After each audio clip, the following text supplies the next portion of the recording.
بسم اللہ الرحمن الرحیم وصلی اللہ علی نبی الکریم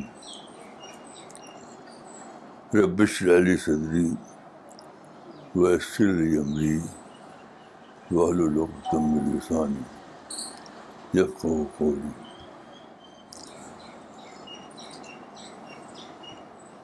میری زندگی کا ایک تجربہ یہ ہوا ہے کہ میں نے بہت لوگوں سے پوچھا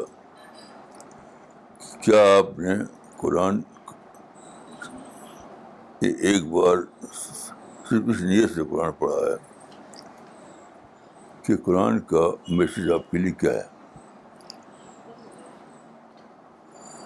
تو جہاں تک مجھے یاد ہے کسی ایک شخص نے بھی نہیں کہا کہ ہاں. حالانکہ حالات بھی قرآن کا داعی بنا ہوا ہے، اسٹیج پہ خوب بولتا ہے.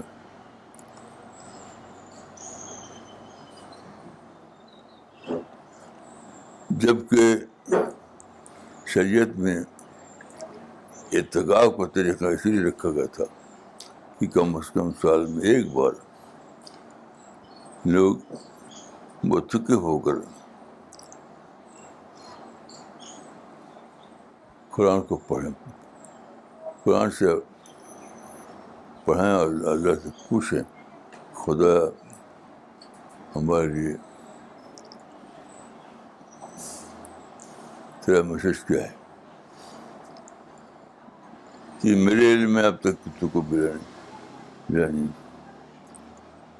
جہاں تک میرا تعلق ہے میں نے اللہ کے فضل سے خود ایسا کیا ہے. مثلا مجھے ایک بار ایک ٹاپک پر بولنا تھا. وہ ٹاپک تھا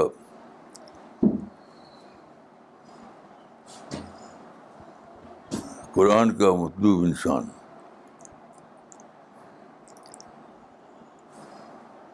تو مجھے یاد ہے کہ میں نے ایک پورا قرآن ایک بار پڑھا تھا اسی لیے سے یہ جاننے کے لیے کہ قرآن کا مطلوب انسان کیا ہے. اس پر میں نے ایک آرٹیکل لکھا تھا جو بات کو چھپا اسی نام سے.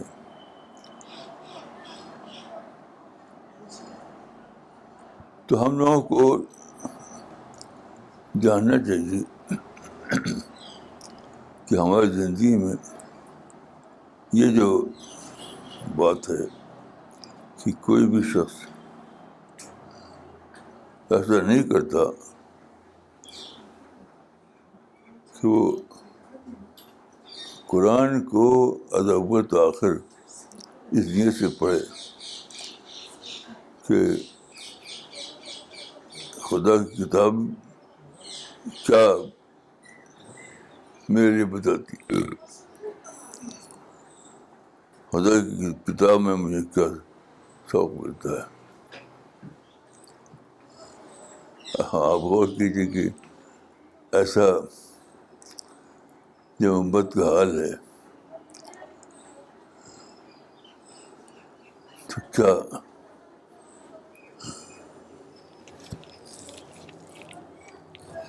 امت کام کیا سکتی.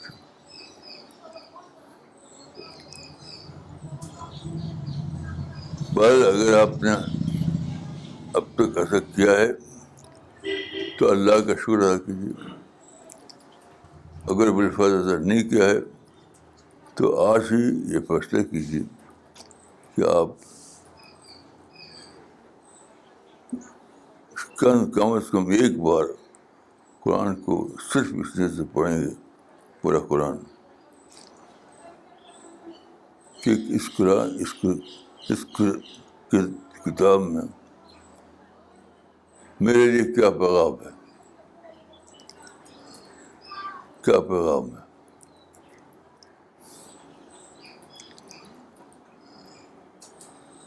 یہ بہت ہی ضروری ہے.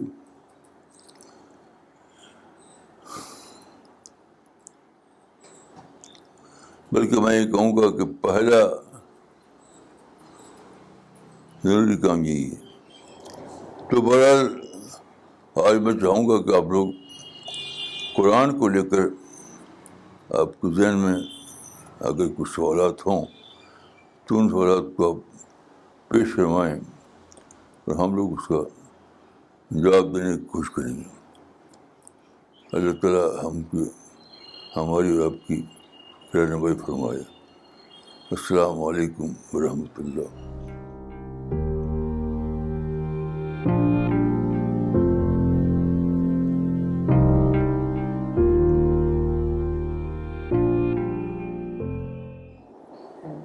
مولانا آپ نے جو قرآن کے بارے میں بتایا کہ کم سے کم زندگی میں ایک مرتبہ آدمی کو اس نیت سے پڑھنا چاہیے کہ قرآن ہمیں کیا کہتا ہے، تو میرا سوال یہ ہے کہ آپ یہ کہنا چاہتے ہیں کہ قرآن کو ہم ڈی کنڈیشنڈ مائنڈ کے ساتھ پڑھیں؟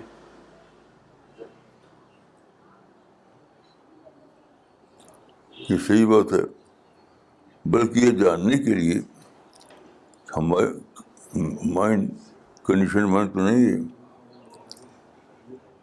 یعنی تقابل کریں اپنی سوچ سے اور قرآن جو سوچ دیتا ہے وہ. تو اگر ہماری سوچ وہی ہو جو قرآن جس سوچ کی تبلیغ کرتا ہے تو ٹھیک ہے، ورنہ ہمیں اپنی سوچ کی کیسے کرنا چاہیے. کیونکہ ہر آدمی دیکھیے کسی ماحول میں پیدا ہوتا ہے. وہ جو حدیث ہے کل مولود الفطرہ وابواہ یہودانی ومنصرانی، تو اس کا مطلب ابواہ نہیں ماحول، یعنی ہر آدمی ماحول کا پروڈکٹ بن جاتا ہے. اسے ہر آدمی اس کو بہت زیادہ اس پر دھیان دینا چاہیے کہ وہ ماحول کا پروڈکٹ نہ بنے بلکہ قرآن کا پروڈکٹ بنے. تو آج کی مجلس میں اس سلسلے میں آپ کو حضرات کوئی سوال اپنے ذہن میں ہو تو اس سے ہم بات چیت کریں. مولانا حضرت عائشہ کا قول ہے، ان سے کسی نے کہا کہ کچھ لوگ ہیں جو قرآن کو ایک رات میں پورا پڑھ لیتے ہیں، تو اس پر انہوں نے کہا تھا اولئک قرؤوا ولم یقرؤوا. تو انہوں نے تو ایک رات میں قرآن پڑھنے سے منع کیا تھا. میرا سوال یہ کہ کم سے کم کتنے دن میں قرآن پڑھنا چاہیے؟ نہیں، بالکل نہیں. دن سے کوئی تعلق نہیں ہے کہ 5 دن 10 دن 1 سال، یہ سب کوئی طریقہ نہیں ہے. بس آپ روزانہ پڑھیں قرآن کو، روزانہ پڑھیں اور جاننے کی کوشش کریں کہ میرا جو کنڈیشن مائنڈ ہے کہاں کہاں وہ غلط ہے، اور پھر اپنی اصلاح کریں. مثلا میں اپنے بارے میں کہتا ہوں کہ میرا اندر غصہ بہت تھا، میری کنڈیشن غصے میں ہوئی تھی، تو بہت دن تک میں اسی میں جیتا رہا. اب میں کوئی نہ کوئی بات کہہ کر اس کو جسٹیفائی کرتا تھا. پھر جب میں نے قرآن حدیث پڑھا غصے کے بارے میں، قرآن میں ہے کہ تم غصہ آئے تو تم معاف کر دو، اور حدیث بھی آیا ہے. تو میں پھر یہ کوشش کرنے کہ غصہ کا معاملہ کیا ہے. تو میری ڈسکوری یہ ہوئی کہ کوئی غصہ جب آتا ہے تو انسان کی مائنڈ بہت زیادہ انرجی ریلیز کرتا ہے. تو ہم اس انرجی کو محبوب بھائی نے ممبئی سے لکھا ہے، مولانا میرا سوال یہ ہے، قرآن سے بے پناہ تعلق قائم کرنے کے لیے ہمیں کیا کرنا ہوگا، اس کو واضح کریں۔ بس دعا کیجیے اور قرآن کو پڑھیے، قرآن کو پڑھیے اور دعا کیجیے۔ اور سچی بات ہے کہ جب قرآن آدمی ڈسکور کر لیتا ہے، ابھی تو ہم صرف تلاوت کرتے ہیں، تلاوت تو تعلق نہیں پیدا ہوتا، لیکن آپ جب غور سے پڑھیں اور ڈسکور کریں قرآن کو تو اتنی بڑی بڑی باتیں ملتی ہیں کہ تعلق پیدا ہو ہی جاتا ہے۔ تو میں سمجھتا ہوں کہ تلاوت کے بجائے تدبر، بس یہی کرنا چاہیے، تلاوت کے بجائے تدبر۔ مولانا یہ سوال مولانا اقبال عمری نے بھیجا ہے، قرآن کا موضوعاتی مطالعہ کرنے سے مطلوب ملتا ہے یا کیا طریقہ ہے مطلوب جاننے کا؟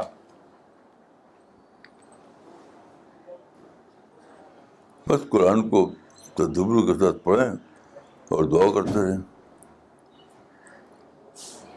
قرآن کو تدبر کے ساتھ پڑھیں اور دعا کرتے رہیں، یہی طریقہ ہے۔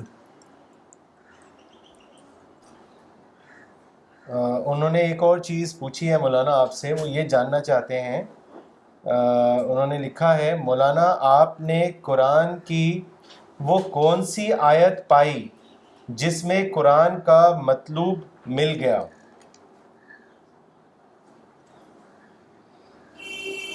یہ تو بہت عام سوال ہے۔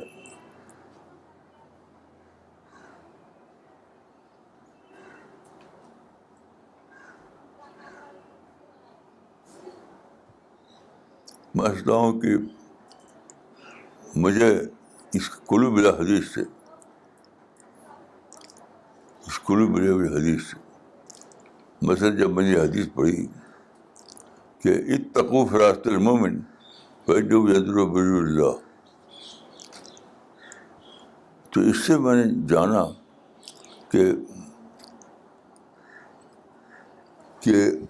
اس زندگی کے بارے میں اللہ رب العالمین کی ایک پلاننگ ہے، اس کا ایک اس کی تھنگ ہے، تو ہمیں اس کے لحاظ سے پڑھنا چاہیے قرآن کو کہ اللہ رب العالمین کی اسی تھنگ کو دریافت کریں، خدا کی پلاننگ کو جانیں۔ تو آپ جب دریافت کریں گے تو آپ کے مائنڈ کو پکڑ لے گا۔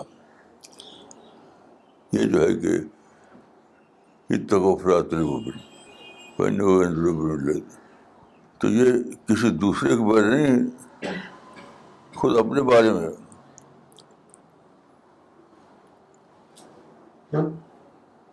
قرآن کی دریافت اپنے آپ ہی آپ کو پکڑ لی، اپنے آپ پکڑ لی۔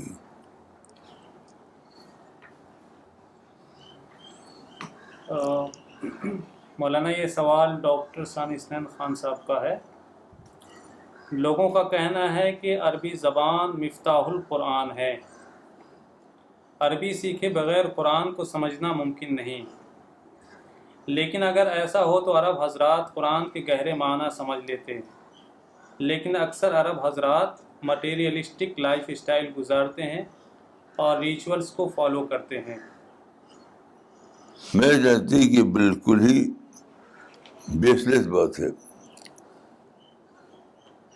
کہ قرآن عربی زبان میں آپ خوب زیادہ ایکسپرٹ ہوں تو آپ قرآن کو سمجھ لیں گے، یہ بالکل صحیح نہیں ہے۔ قرآن کے بارے میں وہی جو حدیث آیا ہے اس کی ضرورت ہے۔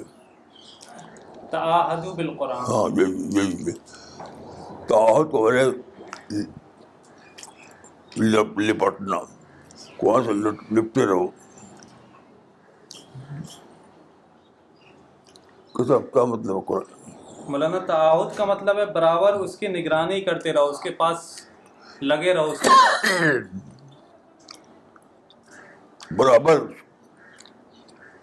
لگے رہو. میں نے ایک آدمی کو پڑھا دیکھا ہے، ہوتا ہے ہمارا استاد مولانا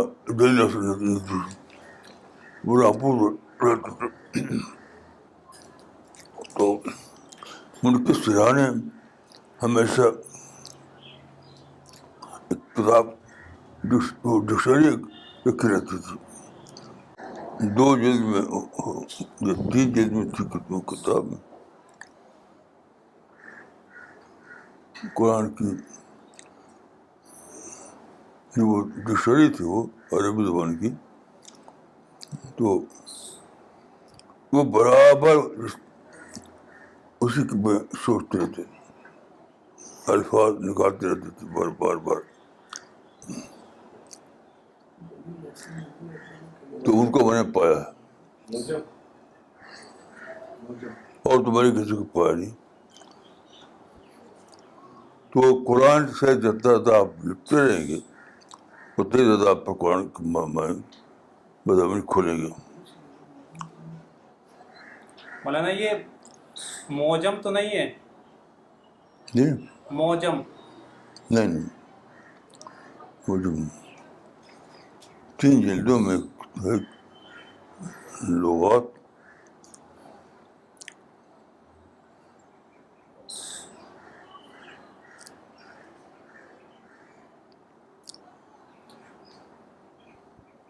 مولانا یہ حسن بن علی کا قول ہے، حضرت حسن بن علی رسول اللہ کے نواسے، ان من کان قبلکم رأوا القرآن رسائل من ربهم فکانوا یتدبرونها باللیل یتفقدونها فی النہار، کہ تم میں سے پہلے جو لوگ تھے وہ قرآن کو ان کے رب کی طرف سے آیا ہوا رسائل یا خط سمجھتے تھے، چنانچہ وہ رات میں اس میں تدبر کرتے تھے اور دن میں اس کے بارے میں غور و فکر کرتے تھے، اس کو کھوجتے تھے. بس اس کا مطلب یہی ہے کہ وہ قرآن سے لپٹے رہتے تھے. میں سوچ یہ بتا. مولانا آپ کسی صاحب کا حوالہ دیتے ہیں، وہ قرآن نہیں کسی دوسرے حوالے سے، جو جس سے ہم لپٹے رہنے کا مطلب سمجھ سکتے ہیں کہ غالب کے اشعار کے بارے میں وہ کہتے تھے کہ ان کے ذہن میں گھومتا رہتا ہے. ہاں میں نے دیکھا ہے صاحب کو، تو وہی قرآن کے بارے میں ہونا چاہیے کہ قرآن کے مضامین گھومتے رہیں آپ کو دعا میں. مولانا مس روما وانی نے لکھا ہے سوال جموں کشمیر سے.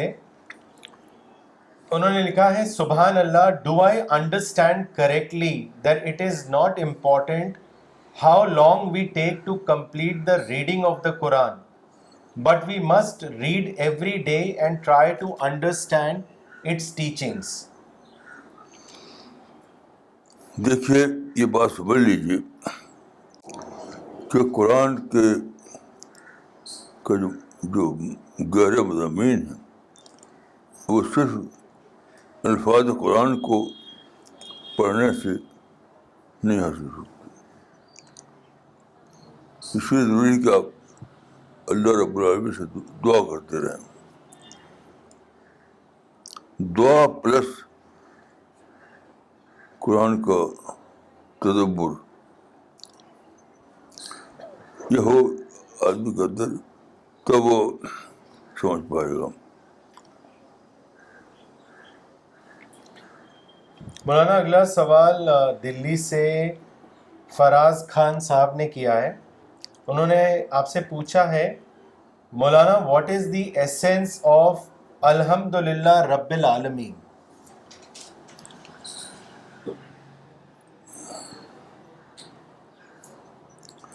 الحمد للہ رب العالمین کا ترجمہ ہے کہ سارے حمد اللہ کے لیے ہے، سارے حمد اللہ کے لیے. میں سمجھتا ہوں کہ یہ ویسی ایک چیز ہے جیسے گریک فلاسفر کے بارے میں آتا ہے کہ کیا کہا تھا اسے، میں نے پا لیا، یوریکا. یوریکا.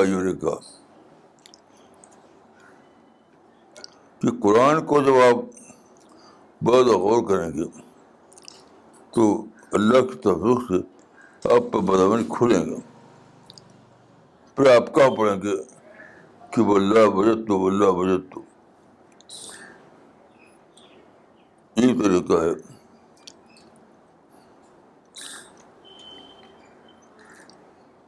مثلا یہ جو میں نے کہا کہ الحمدللہ رب العالمین، وہ صحیح ہے اسی کہ اس نے کہا تھا یوریکا. تو ابھی کل مجھے سمجھ میں آئی یہ بات، کل، کہ یہ یوریکا جیسی ایک چیز ہے. تو واللہ وجدت یا یوریکا یعنی قرآن کی فہم کا راز میں نے دریافت کر لیا.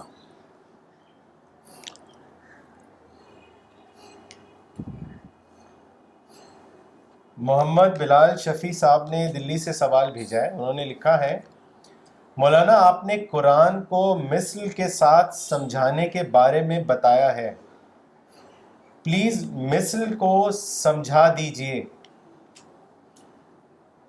کس چیز کو؟ مثل، ماڈل. اوتیت الکتاب ومثلہ معہ. اس کی اچھا.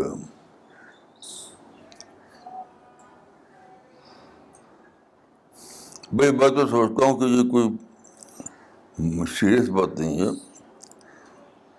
جب آپ غور کرتے ہیں ایک طرف قرآن کی آیتیں ہوتی ہیں، دوسرے غور فکر، تو قرآن سے باہر جو حقائق ہیں وہ آپ کو کھل جاتے ہیں. وہی ہے مثل. جب تک آپ کو یہ مثل نہ معلوم ہو تب تک آپ قرآن کو سمجھ نہیں سکتے.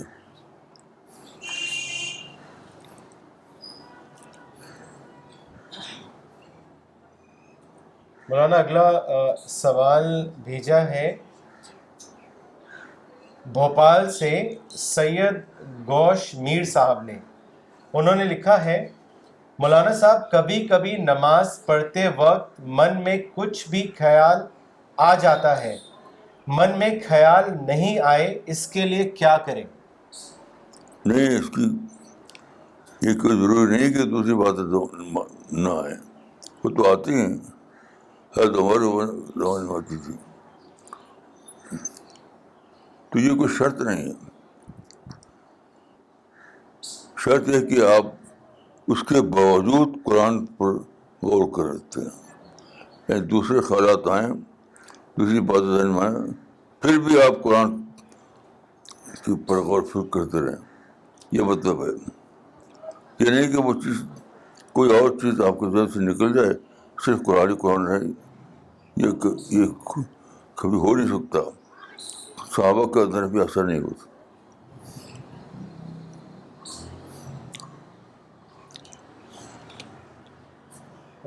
مولانا اعظم گڑھ سے ایک اسٹوڈنٹ ہیں ابو سہما. انہوں نے سوال بھیجا ہے. انہوں نے لکھا ہے اس ماڈرن اور ریشنل وقت میں ہم اپنے آپ کو دین سے کیسے جوڑے رکھیں، اس کے بارے میں مولانا ہمیں بتائیے. دیکھیے، جس چیز کو ماڈرنزم کہا جاتا ہے وہ سارا کا سارا اسلام کی تائید میں تھا. اسلام کی تائید، وہ مؤیدۃ القرآن تھا. وہ لیکن مسلمانوں نے اس کو اسلام کے خلاف سمجھ لیا، تو اس میں جو تائیدی پہلو تھا اس کو بے خبر ہو گئے وہ. تو اب ہمیں ری ڈسکور کرنا پڑے گا. کہ آپ دیکھیے ایک قرآن میں ایک آیت ہے کہ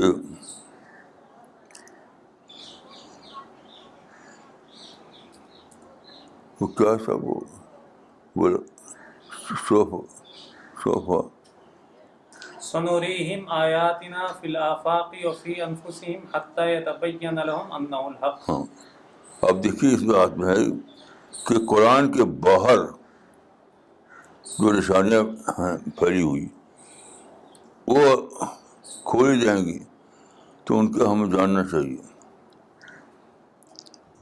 ان سے قرآن زیادہ مرقع ہوگا.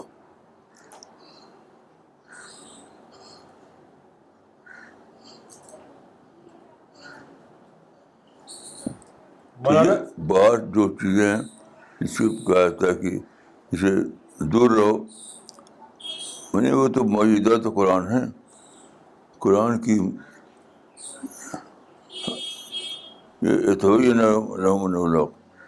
تبیر مزید ہوتی ہے قرآن کی تبیر مزید کے لیے.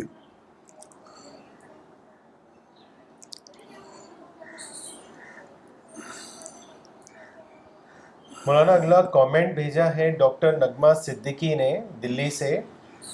انہوں نے لکھا ہے I have understood that to seek a guidance from the Quran, we need to contemplate and do dua so as to understand the creation plan of God. I will try to study Quran with this spirit. مولانا اگلا سوال مس ستوتی ملہوترا نے بھیجا ہے دلی سے. انہوں نے آپ سے پوچھا ہے مولانا should we have fear of God or love of God؟ دیکھیے یہ دونوں الگ الگ چیز نہیں ہیں. اگر آپ کو اللہ سے لو پیدا ہوگی تو اسی کے ساتھ فیئر پیدا ہوگا. کیونکہ مثلاً دیکھیے آپ کو اللہ سے لو پیدا ہوئی کہ اللہ نے کتنی قیمتی چیز دی ہے، سورج کی روشنی، پانی کی فراوانی، تو ساتھ ساتھ وہ بھی آئے گا. یعنی آپ کے ذہن میں آئے گا کہ اگر اللہ پانی چھین لے تو ہم پاس کیا سورس ہے پانی کا، روشنی چھین لے تو کیسے ہم روشنی پائیں گے. تو دونوں ایک دوسرے کے انٹرلنکڈ ہیں. میں سمجھتا ہوں وہ آئے گا تو وہ جو آ جائے گا.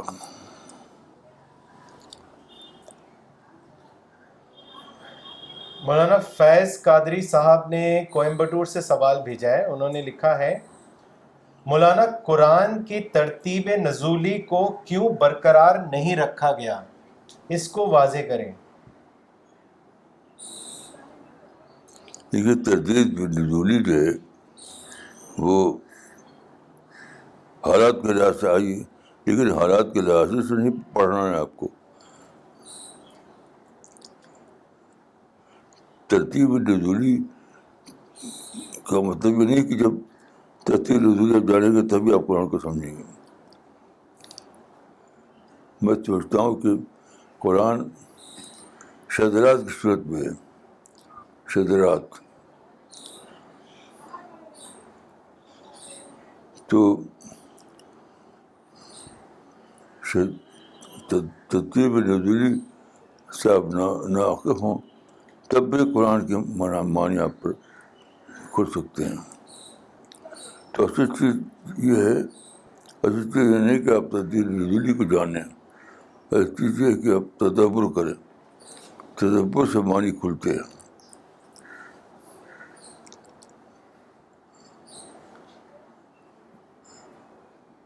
مولانا مس خوشی خان نے کلکتہ سے سوال بھیجا ہے. انہوں نے لکھا ہے what is the reason behind not getting the حلال وشز فلفلڈ، اس کے بارے میں بتائیں. کیا حلال کیا وشز حلال وشز کیوں نہیں ہاں جائز وشز کیوں نہیں فلفل ہوتی؟ اس کے پیچھے کیا کارن ہے؟ کیا مطلب؟ مولانا وہ یہ پوچھ رہی ہے کہ جائز خواہشات جو ہوتی ہیں انسان کی وہ کیوں پوری نہیں ہوتی ہیں؟ آدمی کوئی جائز خواہش کرتا ہے درست ہوتی ہے وہ پوری نہیں ہو پاتی، کیوں نہیں ہوتی ہے؟ تو آپ اس کے لیے جو ضروری کوشش ہے وہ کریں گے، آپ ملے گی. فری میں تو ملے گی، فری میں سورج کی روشنی ملی ہوئی ہے، یہ طرح سب چیزیں مل سکتی. آپ اس کے جو ضروری کوشش ہے وہ کریں تو مل جائے گی. مولانا اکثر لوگ دعا کرتے ہیں اور ان کے حساب سے وہ جائز دعا ہوتی ہے لیکن وہ قبول نہیں ہوتی، تو اس پر یہ سوال آتا ہے کہ وہ تو جائز تھی دعا تو پھر کیوں نہیں قبول ہوئی؟ نہیں، یہ کہیں لکھا نہیں قرآن میں کہ جائز ہے تو قبول ہو جائے گی. جائز ہے تو قبول ہو جائے گی، یہ کہیں نہیں لکھا ہے. آپ کو دعا کے ہر دعا کے الگ الگ شرائط پوری کرنی پڑیں گی، الگ الگ. جائز ناجائز وہ شرط نہیں ہے. مولانا حدیث میں ہے کہ جو دعا کی جاتی ہے اگر وہ دنیا میں نہیں ملے تو آخرت کے لیے ذخیرہ بنا دیا جاتا ہے. ہاں یہ بھی ہے، لیکن بہت زیادہ آپ کو اگر آپ مولانا اگلا سوال لیتے ہیں، یہ محبوب بھائی نے بھیجا ہے ممبئی سے. انہوں نے لکھا ہے مولانا ایسی کون سی باتیں ہیں جو ہمیں اوائڈ کرنی ہوں گی جس سے ہمیں قرآن سے گہرا تعلق بنا رہے، اس کے بارے میں بتائیں. میں سمجھتا ہوں کہ ایک ہی شرط ہے، وہ ڈسٹریکشن سے اپنے کو بچانا ہوگا.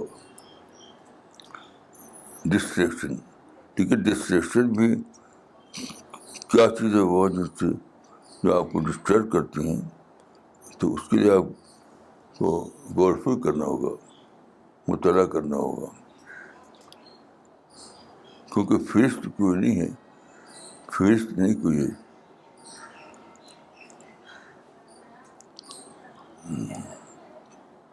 محمد رفیق ٹیسے والے صاحب نے سوال بھیجا ہے، وہ آپ سے جاننا چاہتے ہیں کہ قرآن کا ترجمہ پڑھنا چاہیے یا تفسیر پڑھنی چاہیے؟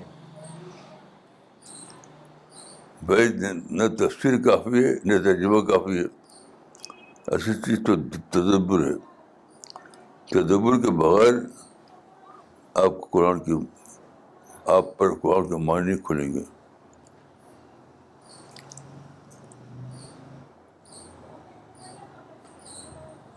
مولانا عزیر افضل صاحب نے سوال بھیجا ہے.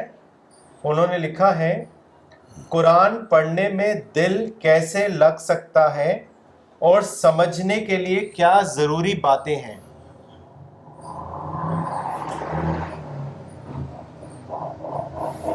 کیا پھر سے پڑھیے؟ قرآن پڑھنے میں دل کیسے لگ سکتا ہے اور سمجھنے کے لیے کیا ضروری باتیں ہیں؟ بس دو چیزیں، تدبر اور دعا. تدبر اور دعا.